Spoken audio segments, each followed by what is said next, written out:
30 tahun menanti, akhirnya penduduk 5 kampung di Tawau dan sebuah kampung di Kalabakan menerima geran tanah daripada Ketua Menteri. Tafikan saya Hikmat Juni.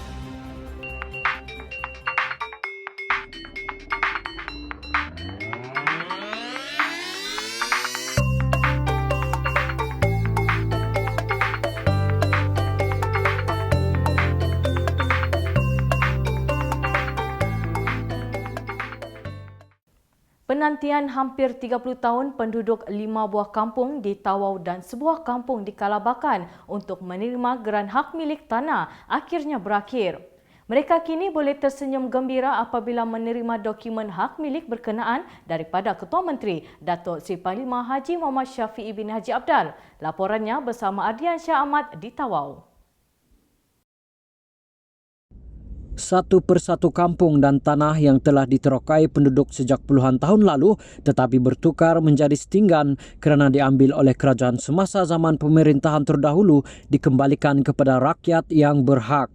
Terbaru hari ini, selepas hampir 30 tahun menanti, masyarakat di 5 buah kampung di Tawau dan sebuah kampung di Kalabakan turut menerima manfaat daripada dasar kerajaan itu apabila menerima geran tanah masing-masing. Semua 318 geran dengan keluasan tanah 427 hektar itu diserahkan Ketua Menteri Datuk Seri Panglima Haji Muhammad Shafie bin Haji Abdal kepada wakil penerima dalam majlis penyerahan geran tanah di Tawau hari ini.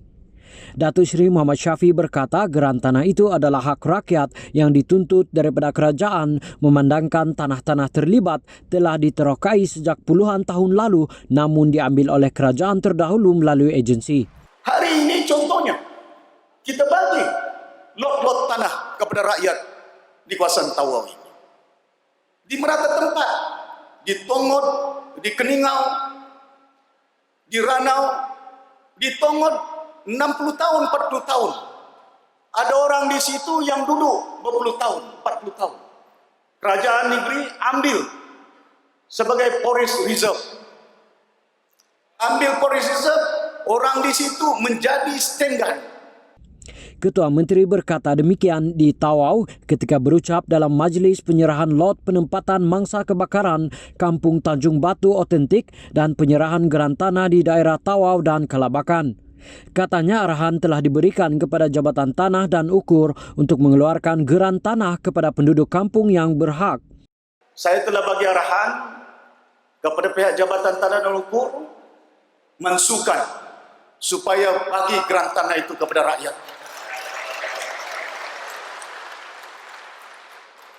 Di Ladatu, di Kunnah, Sawit Kinabalu, Bentawa Sawit Kinabalu, yang berpuluh ribu hektar. Saya nyatakan kepada mereka, GLC kerajaan negeri punya. Tapi peneroka ini rakyat punya. Jangan rakyat gaduh dengan GLC. Turut hadir di majlis itu isteri Ketua Menteri Datin Seri Syuriani Shuaib, Ahli Parlimen Tawau Datuk Kristina Liu, Ahli Parlimen Kalabakan Mamun Sulaiman, Ahli Dewan Undangan Negeri Merotai Sarifuddin Hatta serta Pengarah Jabatan Tanah dan Ukur Bernard Liu. 5 buah kampung di Tawau yang terlibat menerima geran berkenaan ialah Kuala Merotai, Serudong, Apas, Balung, Sungai Burung, Mas-Mas dan Sungai Taman Pulau Sebatik. Manakala di Kalabakan melibatkan kampung Ulu Murut. Sementara itu selain geran tanah sebanyak 67 keluarga mangsa kebakaran di kampung Tanjung Batu Otentik pada 26 Ogos tahun lalu turut menerima lot tanah masing-masing untuk membolehkan mereka membina rumah baru. Pemberian lot tersebut turut memenuhi titah yang di Pertuan Agong sebelum ini agar semua mangsa kebakaran diberikan lot baharu untuk mereka membina semula kehidupan bersama keluarga masing-masing.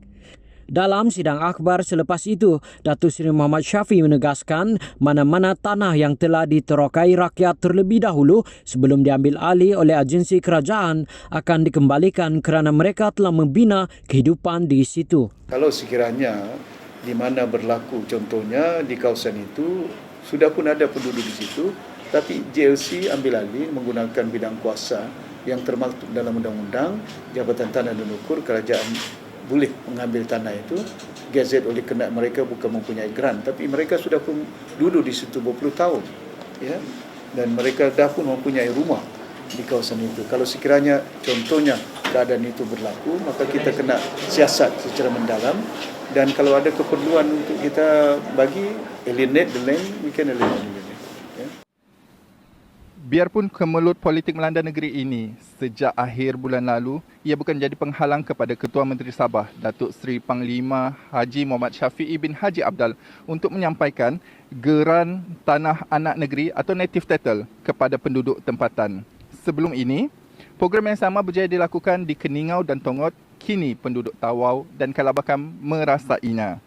Buktinya hari ini sebanyak 318 geran tanah anak negeri membabitkan keluasan lebih 400 hektar berjaya diserahkan kepada pemiliknya.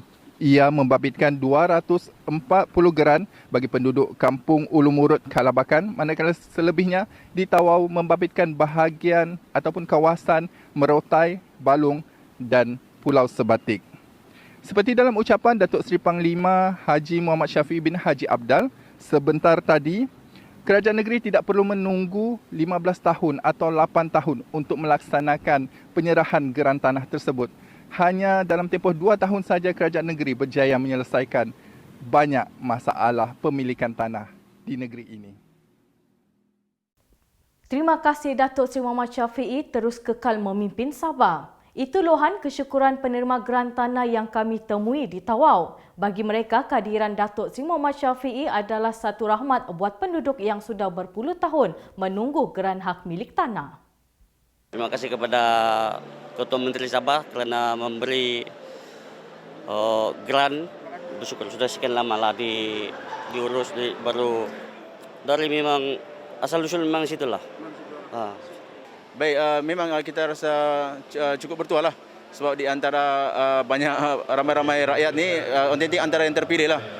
Kita boleh tengok dari pada mula kejadian kebakaran itu berlaku pun kita boleh nampak seluruh pemimpin tertinggi negara termasuk Duli Yang Maha Mulia Yang di-Pertuan Agong pun turut mencemar ke bawah Duli untuk hadir melawat kami semua. Jadi kami memang rasa beruntung lah. Sampaikan terima kasih kepada Ketua Menteri. Baik, kami bagi mewakili penduduk kampung autentik dan juga seluruh penduduk Mengkali yang memperoleh anugerah ini, kami ucapkan terima kasih kepada Yang Berhormat Ketua Menteri atas sikap keprihatinan beliau dalam membela nasib rakyat yang belum mempunyai tanah. Kesempatan pada hari ini kami sangat bersyukur dan terima kasih atas kebaikan yang telah dilakukan oleh Datuk Seri, dan selama ini kami dalam keadaan dilema dan tertekan dengan situasi yang kami hadapi.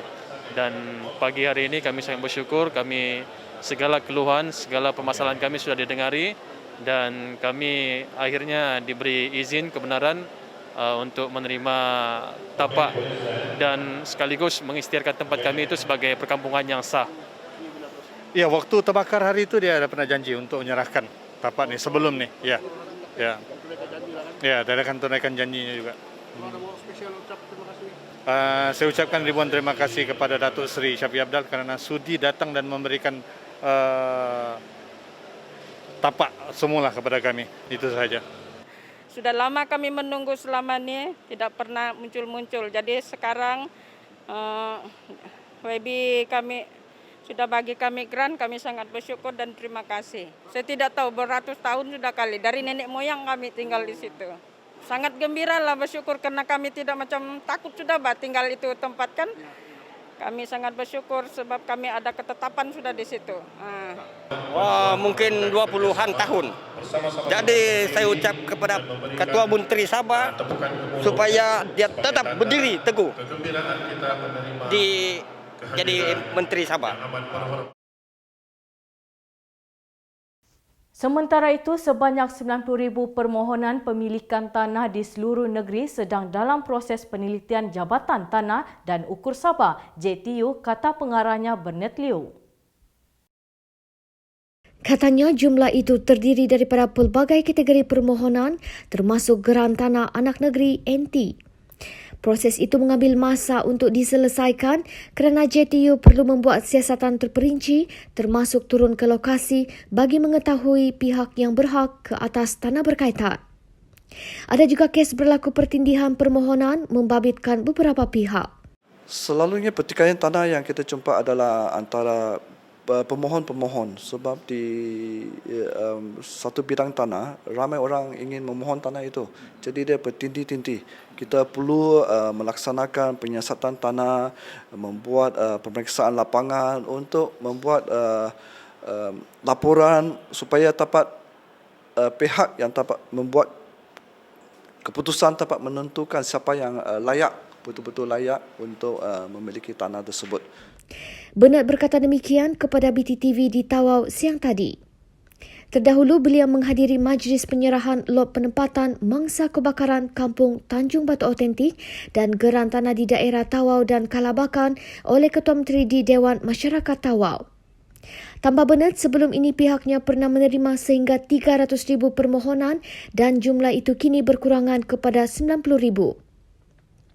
Hari ini sebanyak 318 geran NT membabitkan keluasan tanah lebih 400 hektar berjaya diserahkan kepada penduduk di Tawau dan Kalabakan. Sebahagiannya adalah permohonan lama yang sudah berlarutan sehingga 50 tahun. Daripada jumlah itu, 242 geran tanah diserahkan kepada pemilik skim Murut di Kampung Ulu Murut, Kalabakan. Manakala selebihnya membabitkan 5 buah kampung sekitar Merotai, Balung dan Pulau Sebatik. Tindakan undang-undang akan diambil terhadap individu yang memfitnah kononnya tuan yang terutama disogok untuk membubarkan Dewan Undangan Negeri Sabah. Tuduhan kononnya Datuk Seri Muhammad Syafiee menyogok Yang di-Pertuan Negeri Sabah untuk membubarkan Dewan Undangan Negeri Sabah adalah fitnah dan cubaan menghasut. Ketua Menteri berkata Peguam Besar Sabah, Brandon Keith Soh, berada bersamanya ketika memberikan cadangan mengikut perlembagaan kepada Tun Johar Mahiruddin. Tegasnya, tindakan undang-undang akan diambil terhadap individu yang mengeluarkan fitnah berkenaan. Itu sedisi, itu satu fitnah. Ya? Dan saya minta Peguam Negeri untuk ambil tindakan undang-undang. Ya? Kena sendiri TYT ada di situ dengan Peguam Negeri. Saya berjumpa dengan TYT, Datuk Christina ada di situ juga. Datuk Jaujan ada di situ. Dr. Yusuf Yaakob ada di situ. Apa habuan yang kita bagi kepada TYT bila kita minta supaya kita menasihatkan kita bubar Dewan, itu bukan hak saya. Saya cuma menasihat saja kepada TYT dalam perlembagaan cukup jelas yang tapi tak boleh nak sebut nanti contempt of court pasal Beliau berkata demikian dalam sidang akbar di Tawau. Baru-baru ini, seorang aktivis politik pro Barisan Nasional menuduh Tun Johar menerima habuan daripada Muhammad Syafiee yang membawa kepada pembubaran DUN Sabah. Istana Negeri Sabah dalam kenyataan berkata, tuduhan tersebut tidak berasas, tidak benar dan bermotif jahat. Dalam penafian berkenaan, Istana Negeri Sabah mengesahkan pembubaran DUN Sabah berlandaskan Perlembagaan Sabah. Ketua Menteri berkata 8 daripada 9 syarikat cari gali minyak yang beroperasi di Sabah telah membayar 5% cukai jualan produk petroleum kepada kerajaan negeri sejak beberapa bulan lalu, kecuali Petronas. Kesemua syarikat itu perlu membayar cukai yang dituntut mengikut Seksyen 10-10 Enakmen Cukai Jualan Negeri 1998 dan menjadi satu kesalahan di bawah Seksyen 31 Enakmen sama. Saya telah kenakan teks 5% kepada semua syarikat minyak di negeri Sabah, 9 syarikat minyak. Termasuk Shell, termasuk Conoco, termasuk Philip. 9 syarikat minyak, kecuali Petronas belum bayar. Yang lain sudah pun bayar kepada kerajaan negeri beberapa bulan yang lalu. Ini tidak pernah berlaku. Bermula 1 April lalu, Kerajaan Sabah telah mengenakan cukai jualan sebanyak 5% terhadap produk petroleum di negeri ini, iaitu minyak mentah, petroleum dan gas asli cecair serta gas asli. Syarikat-syarikat berkenaan ialah Petronas Carigali, Hibiscus Petroleum Berhad, Repsol Oil dan Gas Malaysia Limited, PTTEP Sabah Oil Limited, Conoco Phillips Asia Limited, Sabah Shell Petroleum Company, PT Pertamina Malaysia Eksplorasi Produksi, Shell Energy Asia Limited dan Petronas Floating LNG. Datuk Seri Muhammad Syafiee berkata pihaknya akan terus berunding dengan Petronas untuk memastikan cukai itu dibayar. Datuk Seri Muhammad Shafie sekali lagi mengingatkan semua pihak untuk tidak memandang ringan penularan kes COVID-19 yang masih berlanjutan di negeri ini. Mengulas mengenai kes positif COVID-19 yang dikesan dari Filipina semalam, beliau berkata meskipun jumlahnya kecil, jangkitan import itu perlu ditadbir urus dengan baik. Semalam saya pun telah berhubung dengan pengarah kesihatan untuk memastikan walaupun jumlahnya tidak besar, tapi walaupun ianya tidak membabitkan local people, tapi jangkitan daripada import ini perlu diurus tadbir dengan baik. Ya, itu yang kalau ada keperluan untuk mana-mana pihak yang datang daripada luar untuk kita kuarantin, kita akan kuarantin. Saya akan see the trend. Saya akan melihat trend dia. Kalau keadaan ini berlarutan di mana kes import bertambah, maka kita akan letakkan kuarantin kepada mereka. Sebelum ini, Datuk Seri Muhammad Shafie menekankan agar pihak berwajib hendaklah meningkatkan penguatkuasaan prosedur standard operasi susulan peningkatan kes COVID-19 bermula 24 Julai lalu di Sabah. Katanya penularan wabak ini dikhawatiri akan terus meningkat sekiranya tindakan kawalan tidak diperketatkan. Tegasnya, beliau memandang serius kes penularan COVID-19 di Sabah. Pembangunan ekonomi melalui Sabah New Deal itu fokus Parti Warisan Sabah dalam kempen pilihan raya negeri Sabah. Ketika ditemu ramah dalam segmen Breakfast Grill Radio BFM semalam, Datuk Seri Muhammad Shafie berkata Parti Warisan Sabah akan memberi fokus kepada pembangunan ekonomi melalui Sabah New Deal dalam kempen pilihan raya negeri PRN Sabah kali ini. Katanya Sabah New Deal dijadikan sebagai asas kepada manifesto warisan dalam PRN Sabah. Pakej pemulihan ekonomi Sabah New Deal yang diumumkan Jun lalu akan ditambah baik bagi membantu Sabah muncul sebagai negeri yang berdaya saing. We don't have any new manifesto, but we have already a new deal under the new environment, which I already spell out. I think we just need to little bit improvise on what we have already spelled out, the new deal for Sabah under the current environment. Because being a trading country, Malaysia, so we have to be mindful. Not many other countries can receive the goods that we export. At the same time, it's not easy to handle that. So I think there are certain sectors that I already spell out where we need to focus, where Sabah has the advantage as compared to other states within. The first priority that we have to give is to enhance our domestic economy, domestic consumptions, and domestic tourism, which I think is being bearing fruits now in Sabah towards the weekend. You know, places like Sutra Harbour, occupancy is about 70%. But they are Sabahan. They are Malaysian.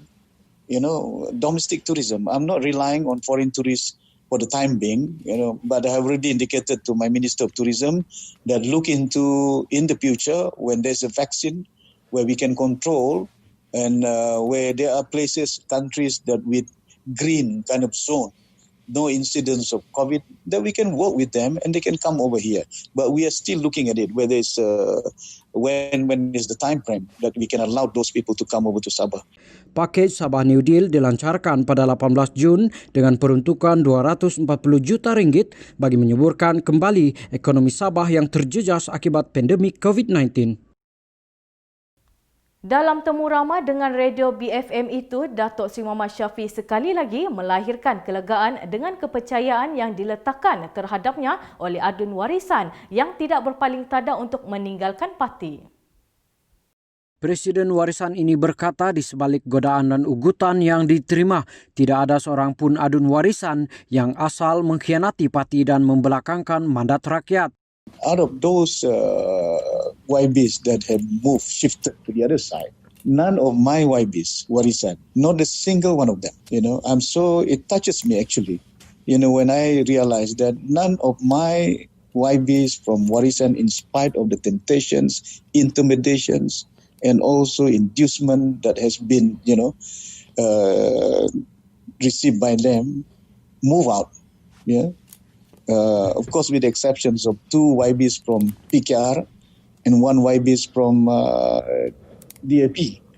And if these 3 guys didn't do anything, well, it's impossible for Musa to claim. So what is important, I think, with the background of these guys in the future, during these elections, are they really with us or are they there for just become YB?